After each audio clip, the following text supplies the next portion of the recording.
Just days before the election, the New York Times launched what they thought would be their knockout punch. Working with Media Matters, they tried to pressure YouTube into silencing conservative voices under the guise of protecting democracy.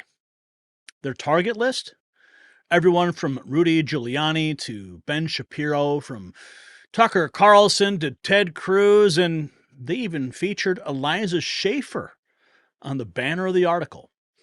But something remarkable happened. YouTube stood firm. The platform actually defended free speech, leaving the Times and Media Matters exposed for what they really are: censorship advocates masquerading as journalists. And you know what's painful? Watching the mainstream media try to silence conservative voices. But let me tell you what's even more painful: living with chronic aches day after day. And that's where Clint Winters' breakthrough comes in. His discovery, Conolidine, is revolutionizing pain relief. It's 100% drug-free, works by optimizing your body's natural painkillers. UFC fighters swear by it, and over 1 million Americans have found relief. And for less than $1 a day, you can access the only Conolidine product in the world. Don't wait. Go to trycono.com/NNN now and try it risk-free for 90 days. Okay, so this is a big story. We covered it when the word started to spread after Tucker Carlson posted the screenshots from his text messages, and Ben Shapiro did the same. We knew something was coming. They were going to target 30 conservative influencers, and it turned out to be just a big dud because YouTube pushed back. And a lot of people are really surprised by that, myself included. Now, before I get into that, just a couple hours ago, America First Legal posted that the UK-based Center for Countering Digital Hate is leveraging its connection to the Biden-Harris administration to illegally engage in an influence campaign to stop free speech in the U.S. They've targeted Robert Kennedy Jr., Elon Musk, and more. So it looks like America First Legal is now taking action.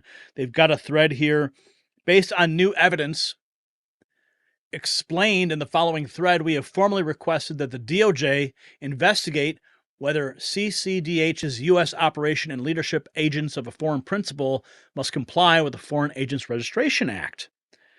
CCDH is a nonprofit organization established and predominantly staffed in the UK that has promoted unconstitutional censorship on social media platforms for years. In London, it shares an address with Labour Together, a UK Labour Party associated think tank. They met with Kamala Harris' campaign at the DNC in Chicago and has promoted unconstitutional censorship on social media platforms for years. Look at this headline from Politico: Trump allies rage at UK Labour help for Kamala Harris. There's more to come. So the question is now, is this foreign influence on our election? Sure looks like it. But what's really trying to influence the election? The New York Times and Media Matters. Libby Edmonds posting this, that YouTube defends conservative content creators against Media Matters fueled New York Times hit piece on election misinformation, linking to the Post-Millennial. Let's see what the Post-Millennial had to say. If we can get, okay, so here it is. We've got YouTube defending. New York Times. Nico Grant reached out to prominent YouTubers earlier this week to inquire about the election misinformation beleaguered far-left media watchdog Media Matters had claimed to have found in their videos. Grant also reached out to YouTube for his article. The platform said that none of the 286 videos violated its community guidelines. YouTube further told the Times that what's important to us is that we are representing a broad spectrum of views. Grant asked Tucker Carlson, Tim Pool, Ben Shapiro, Andrew Klavan, Benny Johnson, and the Babylon Bee, among others, about those videos before digging into their relationship with YouTube, asking, are you a member of the YouTube Partner Program? If so, how frequently does YouTube demonetize your videos? Has YouTube sent you messages or emails or notices in the last year that your content contains misinformation? When reached for comment, most of the commentators responded with some variation of F you and posted the correspondence on X. YouTube had once had restrictions against so-called election misinformation, but those restrictions were lifted Others have not been. Grant blasted YouTube for what he said was their decision to stop fighting the most persistent strain of election misinformation in the United States. The falsehood that President Biden stole the 2020 election from President Donald Trump. He went on to boast that Media Matters, which is a media watchdog, no. They just target conservatives. They've targeted us ad nauseum. He boasted the Media Matters, which is a media watchdog that is currently facing lawsuits, both from Elon Musk X and the state of Missouri. The New York Times claims that Media Matters monitors information from conservative sources and examined the consequences of YouTube's cessation of election censorship. And Grant admits that Media Matters is a partisan organization, but said the Times independently verified the research. Sure. So this dropped. This is part of the header there. New York Times conservative hippies dropped New York Times Media Matters attempt to pressure Google, YouTube to remove 30 voices. That's what they're trying to do. They want to silence your voice. They want to silence these prominent conservative voices. Benny Johnson posting this excellent breakdown of the hit piece. Let's listen. Their coverage of conservative commentators are accusing the New York Times of working with a left-wing group to try and silence them. Commentators, including Ben Shapiro and Benny Johnson, say a New York Times reporter has reached out to them about what they believe is a possible hit piece the Times is writing about their coverage of Vice President Harris. They claim the New York Times is working with Media Matters, a left-wing media watchdog that has put pressure on conservative voices. We have reached out to the New York Times for comment, but have not heard back yet. When we do, if we do, we'll let you know. In the meantime, let's bring in Joe Concha, Fox News contributor. Tell us what you know about it. Hi, Joe. Hey, Sandra, John. So, for starters, let's be clear so our audience knows who we're talking about here.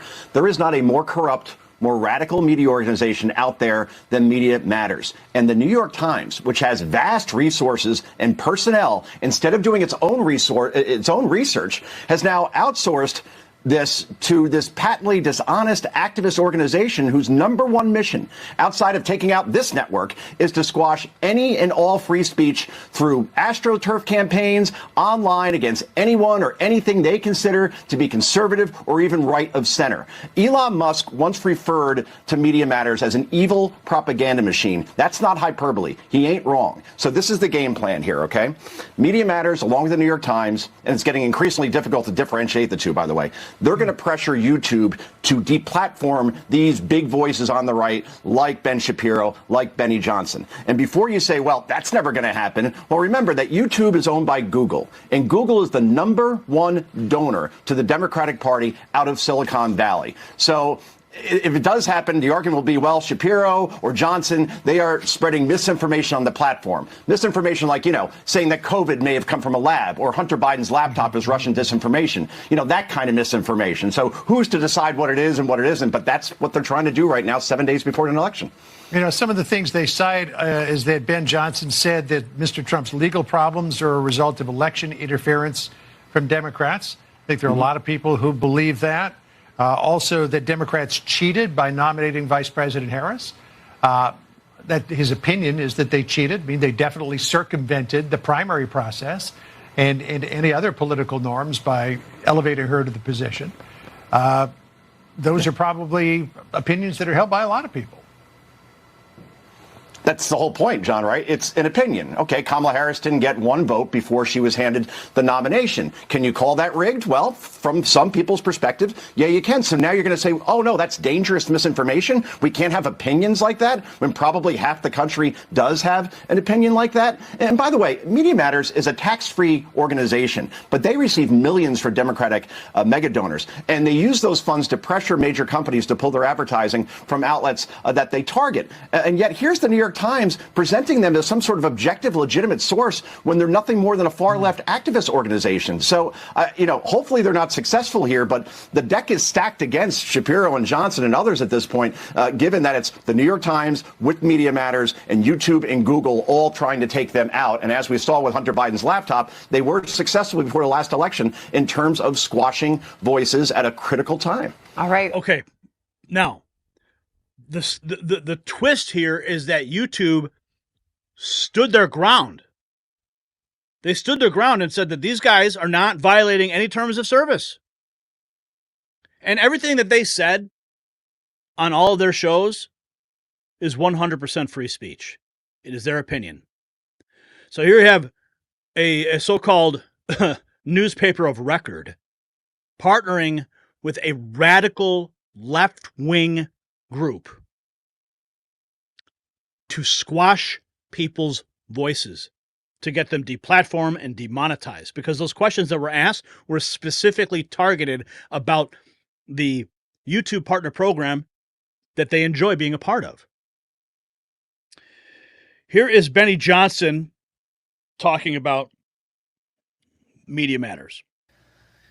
Media Matters is a far left-wing hate group created and funded exclusively by Clintonites David Brock for the sole purpose of deplatforming conservative media. It gets worse. Media Matters has been exposed as frauds. Please, ALX, put up the article of Elon Musk's lawsuit against Media Matters. Media Matters, in their reporting, engaged in algorithmic manipulation or some level of actual criminal fraud. Media Matters is a far left-wing hate group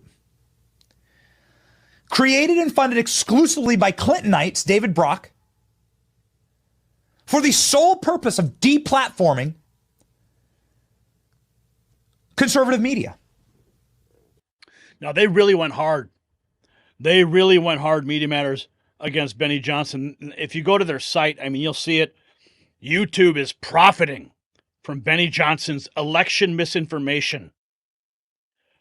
Oh, I mean, they open up their article, and it is bad. YouTube has this is directly from Media Matters. YouTube has allowed and apparently profited from conservative streamer and serial plagiarist Benny Johnson's false claims of election fraud, enabled by the platform's decision to roll back its election misinformation policy last year. Oh, I mean, the articles on Media Matters are atrocious. Okay, so the main story on Media Matters here, I guess I will just go to that real quick. Media Matters. This is their front page. YouTube let right-wing figures undermine the 2024 election results even before any votes were cast. They go after Laura Loomer. Go back how Trump's media allies have dismissed or denigrated third world country Puerto Rico. The right is projecting irrational confidence about a Trump win that could aid in an effort to steal the election. YouTube is profiting from Benny Johnson's election misinformation. Here's the other hit piece. YouTube has provided a home for Rudy Giuliani's election denial after WABC canceled his radio shows. Right-wing radio hosts in Wisconsin and other swing states are priming their audiences for election denial. Right-wing media are already trying to undermine the election results in Pennsylvania with baseless claims of voter fraud. Oh, yeah. Media Matters, no friend of the Next News Network. I will show you all the hit pieces that they've done on me. Mike Lindell. This is back in July of 2023. Mike Lindell hosted a summit that we promoted. They didn't like that. Here's something about Benghazi we were mentioning. Here is a specific attack piece that they put out on us. I mean, it just goes on and on. These are all, a lot of these go back to COVID. These are all these stories mention Next News Network. But thankfully, YouTube stood their ground and did not allow Media Matters and New York Times to pressure them. YouTube defending them. But there's more, friends. It gets even deeper. Ben Shapiro has just responded to this because it's not just the New York Times There's another hit piece about to drop from the Washington Post. Let's listen to what Ben Shapiro says. So I informed you a little bit earlier this week that I got a message from the New York Times in which they essentially were attempting to pressure YouTube into censoring all sorts of conservative podcasts, videos, everything else. The claim was that I was engaged in election misinformation. And then the entire email was all about how I essentially needed to be shut down by YouTube, because if you're demonetized on YouTube, they also shut down your reach and all the rest. We talked about that a couple of days ago. Well, in case you thought that was not a coordinated hit, yesterday I received the following email from the Washington Post. Again, when I say that there is a Democratic media human centipede, it's because there is. It's because there is. And the entire goal of that Democratic legacy media human centipede is to shut down anyone who disagrees with them. Anyone and everyone who disagrees with them. So Media Matters had brought out this study, apparently, behind closed doors, and they fed it to the New York Times, who then attempted to get comment from people like me, from Tucker Carlson, from a bunch of other people on the right, in which they were essentially attempting to elicit the response suggesting that we were all election deniers and engaged in misinformation so YouTube could shut us down. The Washington Post, literally within 48 hours, sent me this email yesterday. Quote, "Hi, Ben. I'm a tech reporter at the Washington Post. My colleagues and I are working on a story that examines the role podcasts are playing in casting doubt on the integrity of the 2024 election. The piece includes interviews with researchers who say podcasts are an especially effective medium for such claims because of how technically challenging it is for companies to do content moderation." Okay, so what does that mean? They're saying, the suggestion here is that companies ought to be doing content moderation. Which companies? Well, presumably social media companies ought to be shutting down, once again, shows like this one. YouTube ought to shut down this show, according to the Washington Post. Or perhaps she's talking about Spotify, or perhaps iTunes, or perhaps she's talking about advertisers. They can't do content moderation on shows like yours, and you are an elections and this is what the Washington Post reporter is saying. Quote, "A Washington Post analysis found that the Ben Shapiro Show is one of many nationally prominent podcasts that have aired these claims. Our analysis is based on your October interview with former President Trump, where you referred to Democrats as professionals at ballot harvesting, and Trump referred to them as cheaters. Could you please let me know if you have any comment? My deadline is 5 p.m. Eastern today." We received that early in the afternoon yesterday. Okay, so notice the claim. Okay, the claim is that I was engaged in election misinformation by referring to Democrats as professionals at ballot harvesting. That apparently is election misinformation. Here is NBC News. Quote, "Democrats, for their part, have long enjoyed successes in mail voting, fueled in part by ballot collection where it is legal. The Democratic National Committee said it plans to spend tens of millions of dollars in support of voting programs like mail and early voting." NBC News, you election deniers, you. Engaged in election misinformation every day, apparently, NBC News. Of course, they don't believe that I'm engaged in election misinformation. The thing they're mad about is that I had on Donald Trump. It's not just me they want to censor. They also want to censor Trump. Right? They believe that it is some sort of informational crime for me to have on the former president of the United States and likely future president of the United States. That's insane. It's totally crazy. And again, the claim is, again, that we are supposed to censor President Trump, that I can't say things that are perfectly true about ballot harvesting, which is one of the most corrupt practices in America. So I informed you a little bit.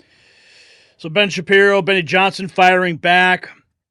Fox News, of course. And we have this from Metaverse Corner. New York Times' latest expose on YouTube supposedly saving democracy by forcing them to shut down conservative voices is less about facts and more about control. Here's the reality they don't want you to see, shall we? The irony overload. These self-proclaimed fact-checkers have basically declared themselves the ultimate truth squad, but only when it's politically convenient. By handpicking conservative channels to expose and giving others a free pass, they're showing us just how out of touch their so-called balanced reporting really is. Democracy? Only if you play by their rules. 2, dangerous free speech? Only if it's not theirs. So questioning any official narrative is now dangerous? Funny how free speech is this powerful pillar of democracy until people start saying things certain folks don't want to hear. Somehow they're rebranded debate as they've rebranded debate as a threat. Meanwhile, real issues slip through the cracks. Cash grab hypocrisy. These guardians of truth love to cry about YouTube making ad money on conservative videos, yet here is the New York Times pocketing ad dollars every time they whip up fear with these hit pieces. Let's be real. Someone's cashing in, and it's not who they're pointing the finger at. And what's notable is that normally when you go to the New York Times, they have it behind a paywall.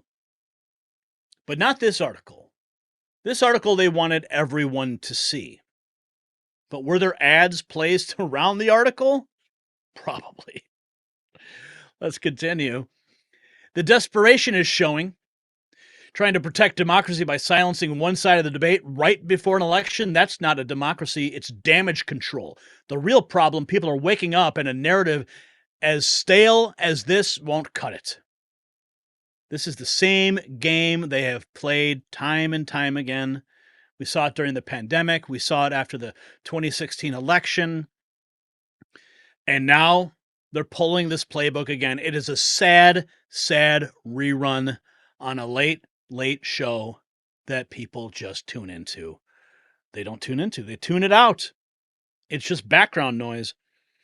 In the end, this isn't about protecting democracy. It's about clinging to a narrative that's lost touch with the reality people live in. Desperate times call for desperate tactics, and the so-called saviors are sounding a lot like a one-sided sales pitch. That's where we're at, folks. They are doing everything they can. But people are happy about YouTube's response. The Times and the Post thought they were going to use Media Matters to take down conservatives on the platform, and YouTube told them to pound sand. Good for YouTube.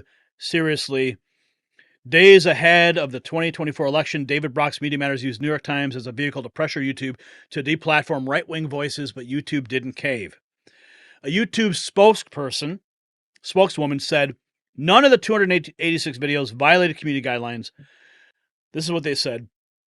The ability to openly debate political ideas, even those that are controversial, is an important value, especially in the midst of election season. That is what the YouTube representative said. YouTube defends conservative content. Content creators against Media Matters. The fueled New York Times hit piece. Ben Shapiro says we're 5 days out from the election, and the coordinated media hit from the New York Times and Washington Post is here, and it is a huge dud. The article is effectively trying to strong-arm YouTube into censoring voices that the New York Times disapproves of. It's shameful behavior from a newspaper. Meanwhile, the ideology of GARM is still alive and well. GARM is one of the international organizations that tries to deplatform people by taking ad revenue away. But Elon Musk stepped in, sued GARM, and GARM was disbanded. But believe me, those people are still out there trying to do this, as evidenced by this New York Times hit piece. So the New York Times thought they could pressure YouTube into submission. Instead, they exposed their own bias and desperation. Even Elon Musk weighed in, calling Media Matters evil incarnate. But here's what we want to know from you. Why do you think the mainstream media is so desperate to silence conservative voices just days before the election?